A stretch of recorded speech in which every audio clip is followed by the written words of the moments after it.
Tregu I kafshëve në fshatin Stom Golem të Shkodrës funksionon çdo të diel, kryesisht me gjedh dhe të imta. Këto të fundit për javësh mungojnë për shkak të ndalimit të tregtimit të tyre, si pasojë e përhapjes së murtajës. Inspektorët e shërbimit veterinar zhvilluan kontrolle duke paralajmëruar fermerët mbi masat që duhet të marrin me qëllim kufizimin e sëmundjes. Për këtë situatë ka folur Mark Preçi, përgjegjës I shërbimit veterinar në Shkodër. Ne po marrim gjitha masat për të kufizuar përhapjen e kësaj sëmundje me qëllimin e vetëm që të minimizohen sa më shumë dëmet që shkakton kjo sëmundje.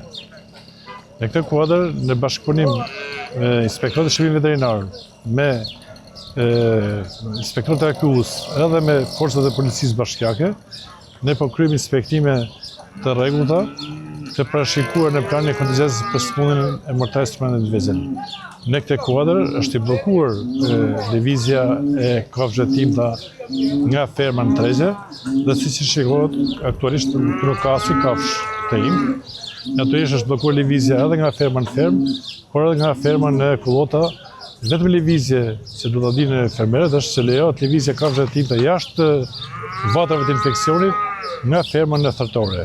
Në Shkodër funksionon dy tregje, tregu I Shëlqetit që tregti vetëm me kafshë dera, të llojit dera, ndërsa tregu I Hodit të ri është një treg që funksionon për tregtimin e kafshëve edhe të trashëve dhe të imta. Ne po monitorojmë të gjitha fermat, si në vatrat e infektuara ashtu në rreth 10 kilometër. Disa ditë më parë, në shkrel të malësisë së madhe u zbulua një tjetër rast I mortajës, në total u azgjësuan 300 krerë. Së fundmi është konfirmuar një rast në malësinë e madhe dhe është kryer gjitha procedurat, janë eliminuar gjitha kafshët, eliminimi ka përfunduar ditën e djeshme.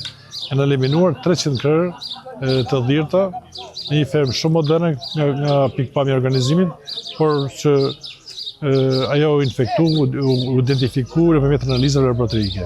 Që nga shfaqja e rastit të parë në domen të Postribës, në fillim të muajit qershor, në qarkun Shkodrë janë shtuar edhe 2 raste të tjera, duke bërë që rreth 500 krerë të imta të eliminohen.